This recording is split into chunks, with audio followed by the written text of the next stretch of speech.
vários esforços de investigação internacional que rastreiam criminosos cibernéticos, alguns dos quais levaram a prisões e ações legais de alto nível. O título da palestra dele é Using DNS and Threat Intelligence to Make Security Awareness Work. Uma das primeiras sugestões para qualquer organização para melhorar sua segurança é implementar o treinamento de conscientização. O problema é que o treinamento baseado na web e os cursos genéricos têm muito pouco impacto em tornar os usuários mais resistentes a ataques de phishing e engenharia social. Essa palestra abordará maneiras de baixo custo ou sem custo, baixo custo sem custo, nesse momento a gente adora, né, gente? De usar a inteligência de ameaças e a sua infraestrutura de DNS existente para fornecer feedback em tempo real aos usuários que clicarem acidentalmente em links ou documentos maliciosos. Estudos mostram que o feedback no momento da realização de um evento ajuda a incentivar os usuários a não cometer os mesmos erros duas vezes. Ao colocar a filtragem ou redirecionamento no DNS, torna-se possível implementá-lo na camada de rede e começar a ajudar os usuários a melhorar realmente sua percepção de segurança. A palestra do John, pessoal, ela vai ser em inglês. Nós ainda estamos com um problema, né, para realizar tradução simultânea através dessas plataformas de realização de eventos virtuais, mas para quem tiver qualquer dificuldade, assim que terminar, os vídeos eles serão editados e a palestra será legendada no nosso canal do YouTube. Para quem ainda não está seguindo a gente lá, inscrevam-se, e lembrando que esse keynote está sendo transmitido de maneira gratuita lá no YouTube também. Então, se você tem um profissional de segurança que pode se beneficiar desse conteúdo e não está sabendo, fiquem à vontade para avisar. Eu vou pedir uma salva de palmas virtuais para o John, e eu tenho também, para a gente entrar no clima, palmas virtuais aqui também, pessoal.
Okay, good morning. My name is John Bambenek. My presentation is using DNS and threat intelligence to make security awareness work.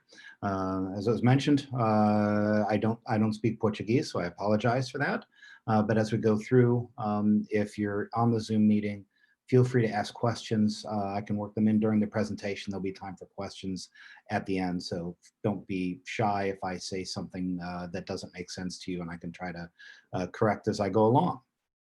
As I mentioned, I'm Vice President of Security Research at ThreatSTOP, but I'm also a PhD student at the University of Illinois, where I study cybersecurity and machine learning, and have taken a look at a lot of the academic research in cybersecurity.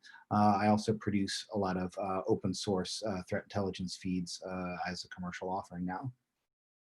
So to kind of start with the problem, right? I said I was a PhD student, and one of the things that I noticed in going through my academic research is we've done a lot of research in security awareness training and the various ways that we use, various alerts or indications that there's a security problem going on. For instance, the web browser, until fairly recently, gave lots of indicators that encryption wasn't working for an HTTPS website. But the research shows that by and large, these passive indications of problems don't help. Web-based training doesn't really improve general security posture. When there are alerts, users just ignore and bypass them. Right now, the web browsers really make it difficult to kind of keep going forward if there's an encryption error. But a few years ago, most people, when presented with a little pop-up that says this website is self-signed, would just click OK and move forward, right? And that's been built into web browsers for decades, right? And that's what we did until recently, when browsers just simply made it almost impossible to go there. Some of the indicators that there are problems can be spoofed or impersonated. Sometimes, the indications that something's secure is not incorrect. A website might be still malicious, so compromised websites and the like.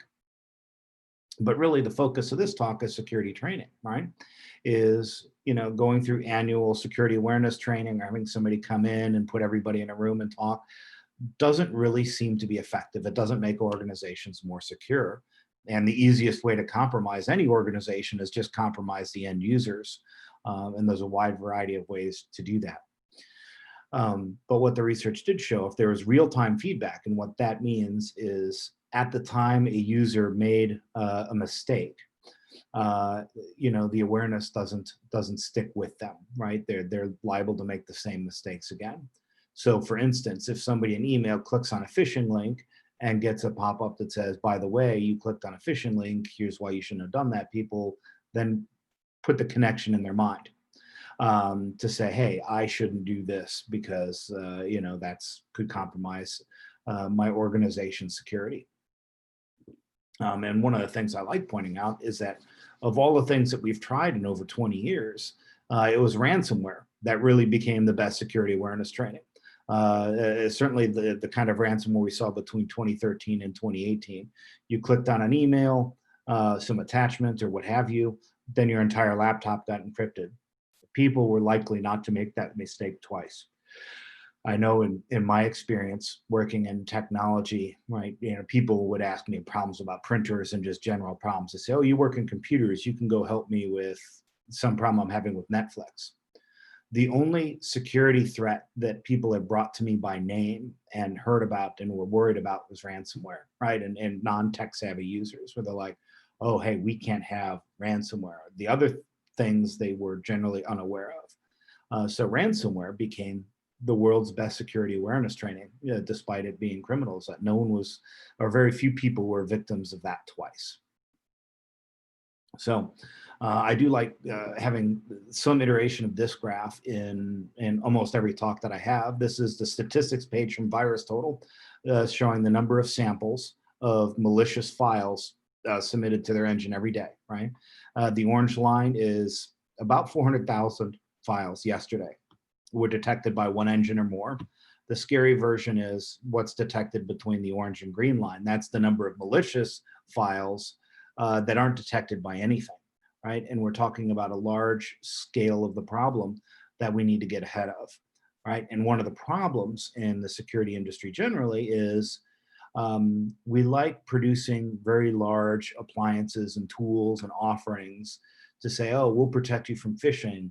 Give us $250,000 to buy our new box or new cloud service. We do very little for the end users or small users or people who don't have large security budgets. So one of the things I try to focus a little bit of my research on is protecting, those who don't have large budgets and how to protect society at large.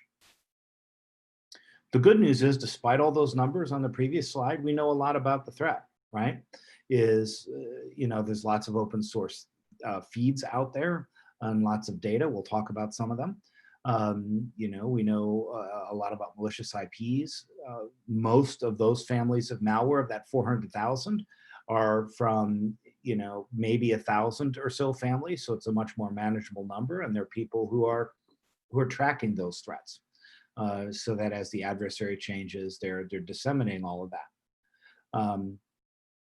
For consumers and small to medium business, the kind of attackers who go after them are targeting broadly.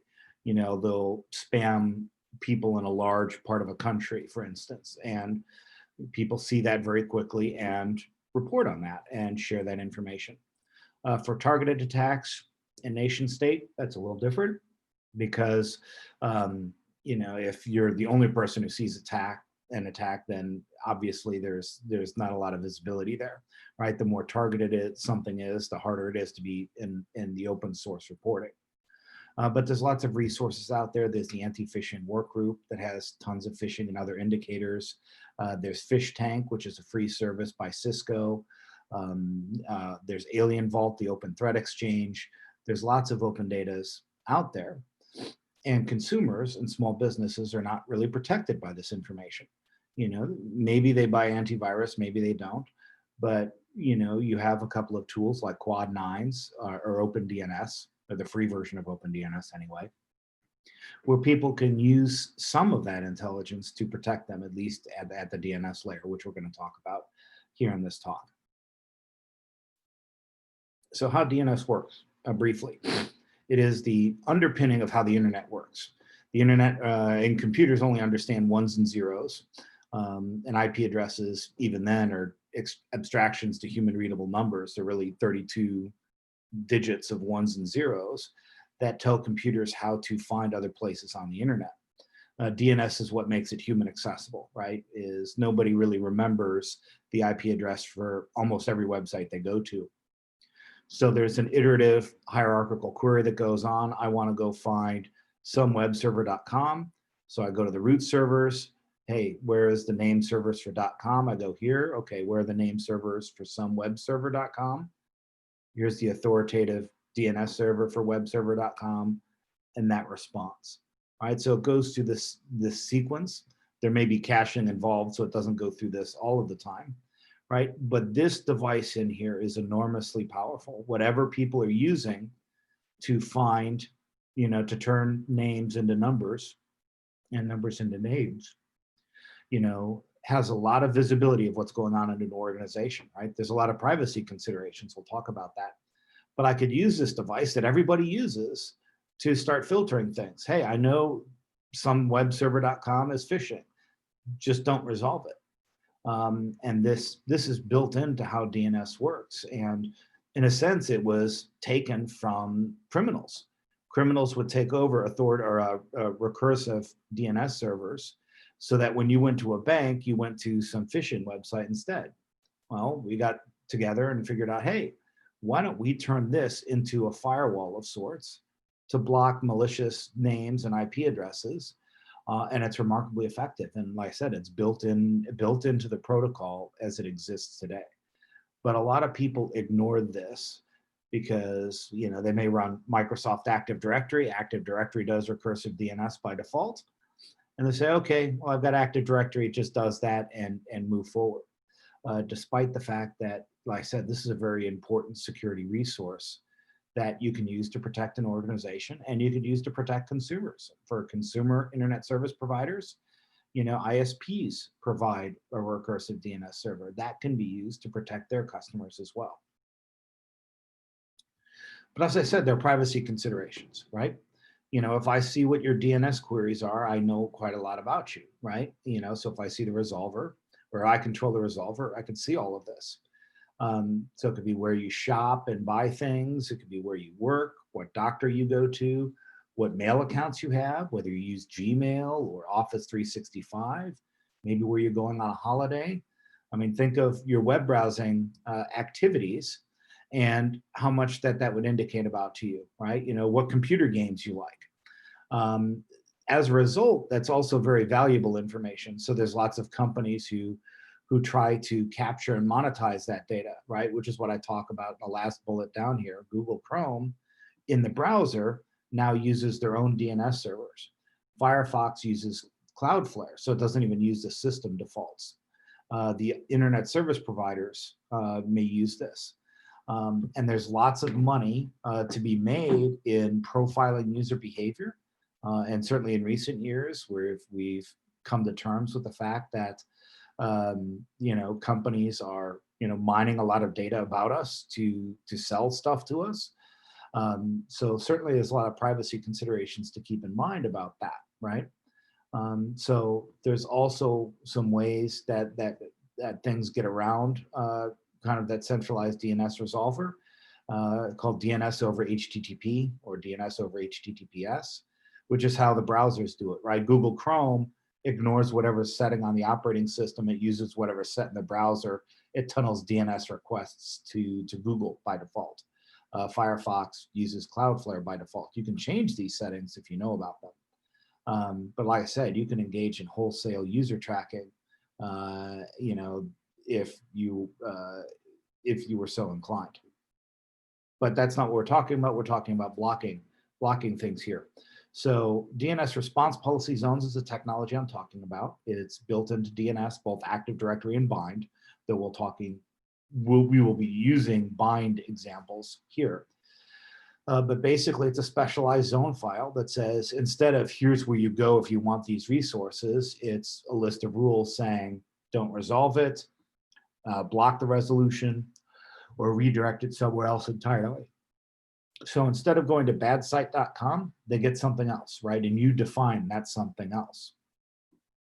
The reason that's important is almost everything on the internet starts with DNS, right? So the corollary is everything bad on the internet starts with a DNS for the most part. Very few malware are configured to use just IP addresses.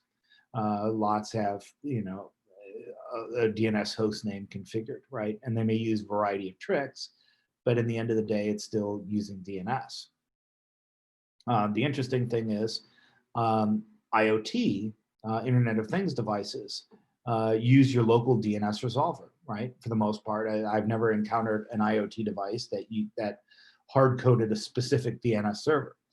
So there's lots of concern of how to provide security of these IoT devices, many of which you can't modify the underlying operating system. Well, you can provide network defense for them, and DNS is a key layer of that. And it's also inexpensive. It's built into all the kinds of DNS resolvers you'd use. So if you're using this already and control your own resolver, you have this built in. All you have to do is plug in the rules, you know, whether it's Active Directory or bind. So for RPZ, there are 4 different classes of things that you can detect on. One is the obvious of host names and domain names, right? We use badsite.com. You could do mail.badsite.com. It doesn't have to be an entire domain. You could do wildcarding, star.badsite.com, where I want to block everything under badsite, you know, badsite.com, right? So there's a variety of use cases for that. The resolved IP address, or the entire net block if you wanted to. So if something resolves to an IP that I know is bad, just don't allow the resolution to happen, at which point network traffic becomes impossible, right? If I know something's a bulletproof hosting provider, I could block all traffic to that bulletproof hosting provider. And then the authoritative name servers used. The adversary needs to run their own authoritative name services. Sometimes they use the registrar defaults, but sometimes they use their own name servers, and you can block that, which is important if you can make it work, because then it makes the blocking a little bit more sticky in some cases. Whereas, hey, I know the bad guy is always using these name servers. The name servers aren't used for anything benign. I'm going to block everything, you know, from there. So as an example, there are a variety of domain registrars that only use Bitcoin for payments. You could block all the domains registered with those Bitcoin services by just blocking their name servers, right? And it has it's bitcoin-dns.com is one of them, I believe. You could do the same thing for blocking by the name server IP addresses or by net block. There's a couple of different actions you could take. You could turn NX domain, which is the DNS equivalent of I can't find this. You could log the query but let it happen. There's a variety of reasons to do that, you know, and certainly when you're dealing with lower confidence data, that might make sense. And honestly, you should be logging your queries anyway, because there's a lot of information that can be had there, right? And when security companies produce reports, I think last week in the United States, the US government produced a report on what the Chinese government is doing to try to steal coronavirus-related research. They produced a bunch of indicators. If you log your queries, that's relatively small amounts of disk space. You can go back and see, hey, this machine tried to look that up you know, a week ago, and then you know you've got a problem that you need to go deal with. You can also modify the query. So instead of going to badsite.com, you can go to security awareness training. So, you know, you set that by IP address to say, hey, instead of badsite.com, go to 10. Whatever, which is my internal web server that says, hey, you clicked on a phishing link, here's some security awareness training.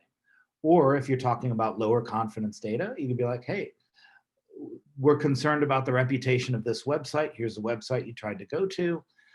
If you think you have a valid reason to go there, here, fill out this form. Or if you think it's a false positive, fill out this form. A lot of major companies in the United States and in other countries have implemented that as a way of dealing with kind of lower confidence data. So, you know, so when users go to a website, then they get a form. Hey, we blocked this. So instead of trouble tickets getting sent, they get a page saying, hey, do you really need to go here? If so, fill out that form.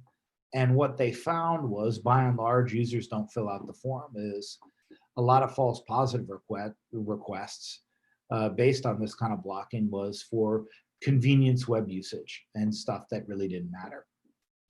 But like I said, the point here is you could use this to tell the victim, you know, that they are infected or they clicked on a phishing website or any number of things. And you could do that real-time security awareness, all for relatively inexpensively. You've just got to put in what you're blocking and set up a web server. All of that is fairly simple. And then you have the notification, hey, there might be an infection I need to clean up. There might be just some phishing training that happens, and you can start improving user behavior because now you've got a real-time feedback loop instead of what normally happens in most organizations. They click on a phishing link, somebody might enter their Office 365 password. Maybe sometime later they said, oh, you went to a phishing website and gave up your password, and maybe the user doesn't even remember it anymore. In bind, this is what the zone file looks like, and it looks like almost any other type of zone file. You've got the typical settings in here of serial number and refresh and minimum and expiration, you know, and then you see entries, right? Here's a domain generation algorithm, CNAME dot. In this case, what that means is just return NX domain that I can't find it. So for those of you familiar with bind, right, it looks very much like a bind configuration. You could do it by IP address and net block in kind of a reverse notation, right? You see here 58370 or 370 and a /24, 58370/24, right? And these net blocks are listed by spam house. So you'd be like, you know what? I want to block everything to that network. Spam house spends some effort just identifying malicious and spammy networks, and this is one way to say, you know what, if this organization thinks your entire network is bad, I'm just going to block it also, right? So you get some pretty large, broad protection fairly quickly, as long as you get safe data here. For name servers, right, the same kind of concept, right? If you wanted to block NS1 bambenekconsulting.com, you just append rpz-nsd name and then cname dot. And the same thing, you've got this reverse IP notation and then .rpz-nsip. So any domain that uses a name server in that net block would be blocked. Any domain that uses this name server as authoritative name server would also be blocked.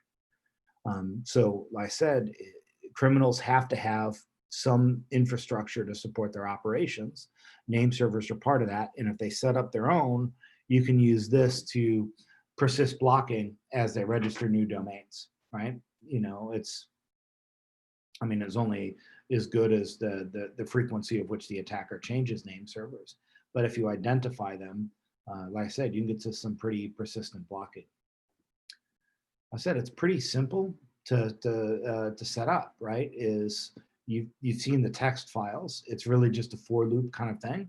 And I'll show you a GitHub project that's open source that does some of this work, the heavy lifting for you. But the problem is getting data. You know, there's, like I said, a lot of domain lists out there that are public, that are for malware or phishing or crypto mining. whatever threat you can think of. There's lots more just on underlying IP addresses. We have a lot of information on IP reputation. The problem is some are documented and some are not. Few have any real confidence indicators. Some don't really give you their methodology. A lot are based off honeypots, right? Which is kind of the original threat intelligence tool. Somebody sets up Kippo, which is an SSH honeypot. Anything connecting to it is bad, so they publish all those IP addresses. Well, what we notice is there's not a lot of overlap between types of threats and infrastructure. The infrastructure used in SSH brute forcing isn't generally the same as phishing. So there's lots of gotchas to be had there. Is what about false positives? There's an ongoing problem of how to manage that. Compromised sites, a VPS or a virtual private server or a cloud instance or even a website may not be entirely bad. It may be just a specific URL. There's something that I was tracking, a couple of weeks ago is Office 365 phishing off compromised WordPress sites. You have to decide whether you want to block that or not. A lot of more enterprise organizations are being much more strict on blocking it. You're blocking a compromised WordPress site where there's a victim and most of the website isn't bad, but nobody in the enterprise goes there, so it doesn't really matter, right? And then there's a concern about blocking shared infrastructure, right? In these IP lists, you'll see in there that this is one of the most difficult I have in curating, or I should say the most time consuming in curating, and where I'm most likely to have false positives is somebody might list the IP address of Cloudflare or Office 365 or SharePoint or whatever, because it's used somewhere in the chain of attack, right? There's malware hosted on Google Drive. That doesn't mean I want to use the IP address to block it, because then I'm blocking Google Drive. So that has to be kept in mind, and there's some curation that needs to be had there. But there's lots of free resources to work with. This GitHub link here, right? But you could really just Google awesome threat intelligence, and you'll get to this GitHub directory. It has lots of lists to threat intel feeds, but a lot of threat intelligence resources generally as well. So if I wanted to curate some for DGAs, it's a great example to work with. What domain generation algorithms are, it uses a math equation basically to generate random looking domain names, right? New fand automati and this thing .trade, right? So instead of configuring a static list of domains in my malware, I can configure something a little bit more dynamic, because the malware generates however many possible domains in a given day. You register a couple, so as we take them down, they just register a couple others. Well, in this case, if you know the algorithms, you could predict the domains and you could put that into RPZ. But there's some difficulties with that, right? Is some use words instead of random characters, right? That history, former trial, it sounds kind of goofy, but it could be legitimate. Winner, care, sir, maybe. There was Rovnix at one point used independence.com, which is valid. So you get this subset of cases where an individual domain might collide with something that's actually registered. But if it's a DGA and they're using hundreds of domains, you could say, hey, you know what, instead of just alerting based off of just this one domain, if I see 10 domains being queried by Matsnu by the same machine, well, that might be an alert, as long as you have the ability to do that. But bear in mind is what a lot of people do when they see a DNS-based block list is they resolve all those to IP addresses and then block the IP addresses too. Well, that's dangerous because, the criminal can point their domain to any IP address they want, right? So if a domain pointed to these 13 IP addresses, well, those are the DNS root servers. If you block those, you block the entire internet. But I've seen DNS that points to, there's a lot of malicious domains pointed to 8.8.8.8, which is Google's name server. I don't know why criminals picked that, but they have. Now, Google doesn't use that authoritative name server. That's 8.8.8.8 is only for DNS resolution. But if you looked in passive DNS, you see a lot of abusive stuff that's parked there. An interesting note is that nation states, APT adversaries, they will have their domains resolve only for small periods of time. So there's an analyst or a spy at a keyboard, doing their thing, their domain only resolves for 15, 30 minutes at a time, and the rest of the time it's NX domain, right? So if a domain doesn't resolve, don't treat that as an indication that it's been shut down or whatever. It just could be the criminal have decided to be a little bit more quiet, right? But DNS and malicious domains are under the complete control of the adversary, so there's manipulation. Don't use resolved IP addresses without curation, right? As of now, there aren't any good name server IP feeds, but that's actually a subject of my academic research, and I'm trying to find a way to build that safely to where we can get to malicious name servers and name server IP addresses. But there's other difficulties in threat intelligence if you implement this, right? The accuracy of the data and confidence, right? Some feeds have a lot more false positives than others. There's collateral damage. If you block underlying IP addresses, you might block a lot of other domains with it. A lot of threat reports just run a malware sample and then take all the indicators out of a sandbox report.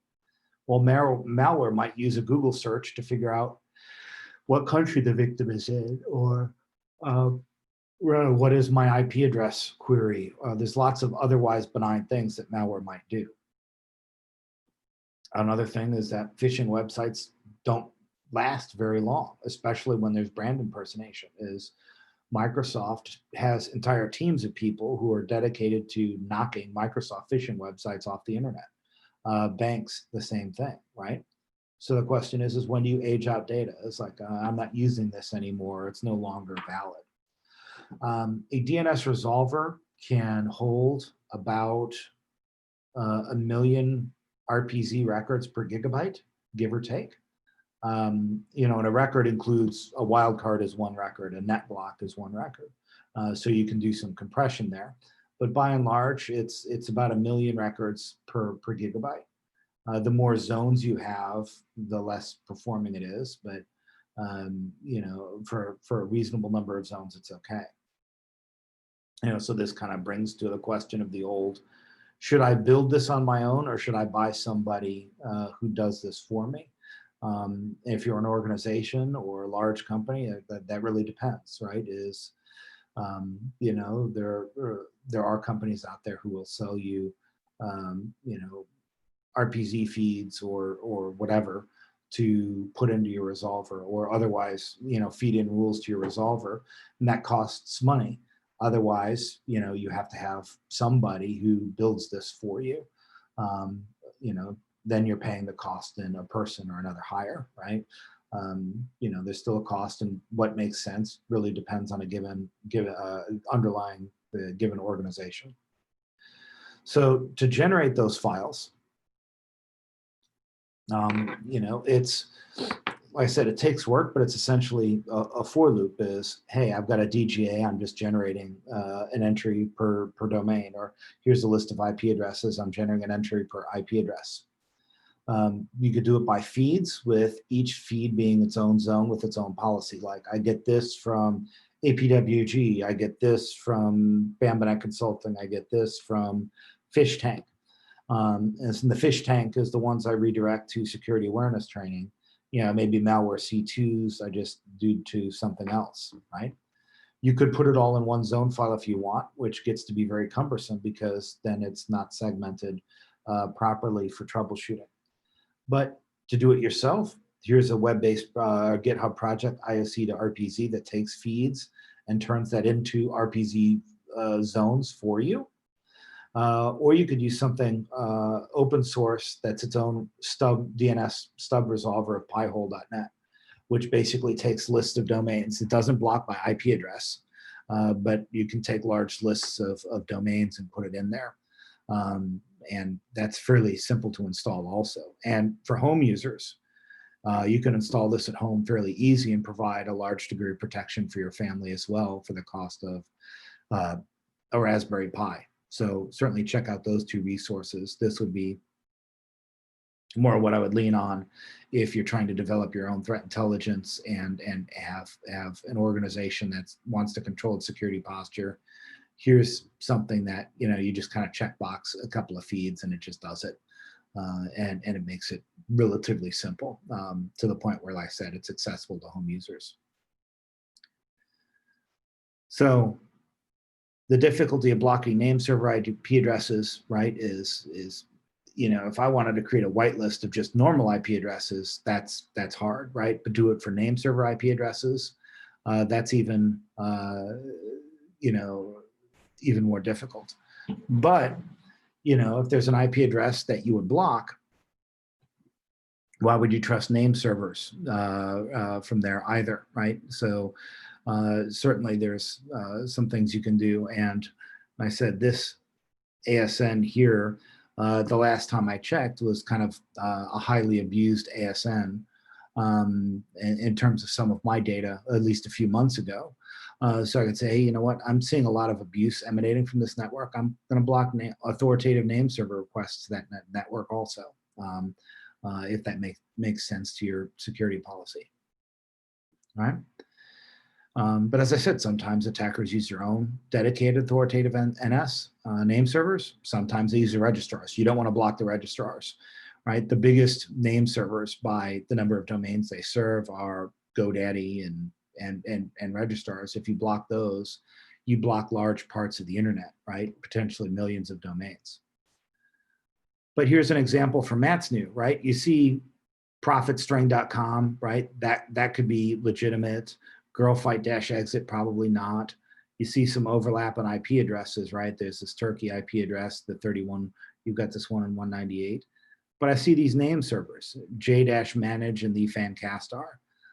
Those are clearly custom, right? And, you know, yeah, I took a look, there's nothing, at the time, there was nothing legitimate registered there. I could block those and any request to those, which means I'm protected against this threat, even though I can't block this domain. Right? These name servers I know are bad.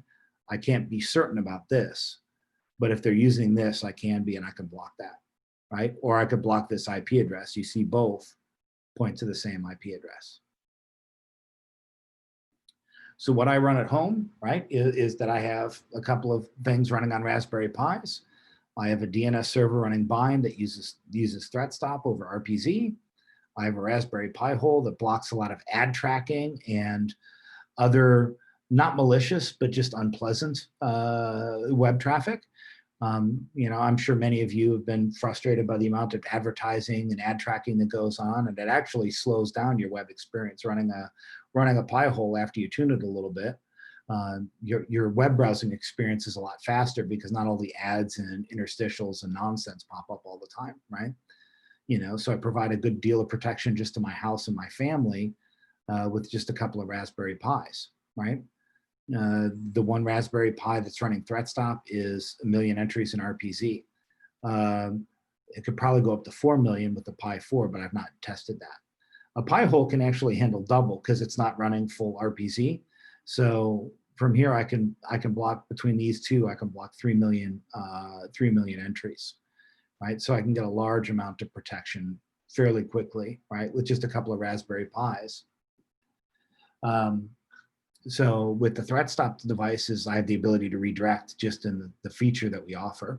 But like I said, it's easy to create your zones to do that also, right? Organizations use this to verify there's a business need to go to a website, but you can do the security awareness training, right? And I want to emphasize that point. There are 2 companies, one of which is worth $1 billion, and all they really do is basically launch simulated phishing attacks. And when people click on things, they give them security awareness training, right? You know, this concept is literally $1 billion idea because, you know, organizations know security awareness doesn't work. So a company was built around ways to make it work and make people less subject to phishing. You could do this on your own with threat intelligence and using RPZ and not having to pay $1 billion company money to make this for you. I mean, they had a really simple idea and it became very valuable. There is one problem, is that with SSL, most websites now using HTTPS. So if you redirect them, you'll get certificate errors, right? Well, if you're a company, you can get around that by installing, a certificate authority that lets you create trusted certificates for third-party sites. So whenever you go to, say you block youtube.com for whatever reason, right? If your CA certificate is installed in the browser, you can present a signed certificate from google.com trusted by the browser that says, no, we don't allow you to go to YouTube, right? But if you're doing this at the ISP level, right, you don't have that option, right? You don't really want to have rogue CAs installed outside of say the enterprise environment. What we're working on right now is having DNS return custom error messages that then can be captured by browsers to say, hey, the DNS server said this was a phishing website and you shouldn't do that. It redirects you to a different given page. So we're working on this encryption problem. So it'll be a little bit awkward for the time being for that redirection until we fix that problem. So some takeaways, right, is, a lot of the cloud era, right, is saying, hey, don't run your own mail server, go to Office 365, don't run your own DNS, go to OpenDNS, don't run your own web servers, put it in the cloud. But all they do is provide the service. They don't provide any security around it, right? And there's consequences to that. And we see a lot of security implications of people who put stuff in the cloud without security, right? There hasn't been any real successful attacks against DNS resolvers. And the out-of-the-box configs work pretty well. You can run this on your own. These companies that run these large services have pretty long histories of violating privacy rights of people, right? And certainly DNS over HTTPS that's mandated in the browser allows for other mining that could take place. But if you do this and put this in your network, like I said, you can give that real-time security awareness training feedback and block threats at the same time. That'll hopefully make your users more resilient to threats in the future, right? So the call to action is how do we build this for consumers, right? And in Brazil, right? Like I said, the Raspberry Pis I built for my use case, but it doesn't have to be consumer friendly because it's my network. But if it's on a Brazilian ISP, right, it has to be user friendly. And how can we do this? And I know there's projects from Bright to look at how to make the consumer ISPs in Latin America more resilient, right? You could default redirect to existing resources like Stop, Think, Connect, right? When they accidentally visit bad places. The Stop, Think, Connect is a US-based resource. I don't know if it's got Portuguese language in there, but there's lots of resources that already exist out there that you can redirect people, right? But especially now that so many people are working from home, and we're all at home right now, right? Is your home internet safety is also workplace internet safety. Is, if my machine here gets compromised, that could be used to compromise my workplace. So we do have work to do there. And doing it at the DNS layer is a very inexpensive alternative that really can't be solved with large $100,000 appliances either. So from here, I'll pause. That brings me to the end of my presentation and see if there are any questions.